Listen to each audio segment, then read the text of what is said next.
అసలు ఇది కూడా చూసారా, అసలు అంటే కొత్తగా మ్యారేజ్ అయిన వాళ్ళు ఇలా గిఫ్ట్ చేసుకుంటే చాలా బాగుంటుందండి. వ్యాలంటైన్స్ డేకి ఇలాంటి మోడల్స్ అయితే గిఫ్ట్ చేసుకోవచ్చు. చాలా బ్యూటిఫుల్గా ఉంది చూసారా, లవ్ సింబల్ వచ్చేసి ఇలాగా. ఇది చైన్ కూడా మనకి డబల్ చైన్ మోడల్ అయితే వచ్చిందండి. ఒకసారి చూడండి, చైన్ కూడా ఇలా డబల్ చైన్ వచ్చిందనమాట. దీని వెయిట్ అయితే వచ్చేసి మనకి 4.990 అండి, అంటే 5 గ్రామ్స్లోనే మనకి ఇది అవైలబుల్లో ఉంది. చాలా బ్యూటిఫుల్గా ఉన్నాయండి. కొత్తగా పెళ్లి మ్యారేజ్ అయిన వాళ్ళైతే ఇలా వాళ్ళ వైఫ్స్కి గిఫ్ట్ ఇవ్వడానికి చాలా బాగుంటుందండి ఈ మోడల్ అయితే. ఇది చూసారా 5.410 ఉంది. ఇది కొంచెం అంటే 6 గ్రామ్స్కి దగ్గరగా ఉందండి ఈ చైన్ అయితే మాత్రం.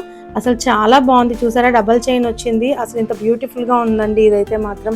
స్క్రీన్ మీద వాట్సాప్ నెంబర్ ఉంది, ఎవరికన్నా కావాలి అంటే కాంటాక్ట్ అవ్వండి. నాజ్ గోల్డ్ మీకు క్లియర్గా అన్నీ చెప్తారు. మీరు ఎవరికన్నా ఇంకా కొత్త మోడల్స్ కావాలి అన్న పిక్స్ తీసుకున్నా అలా కస్టమైజ్ కూడా చేసి ఇస్తారండి. Thank you.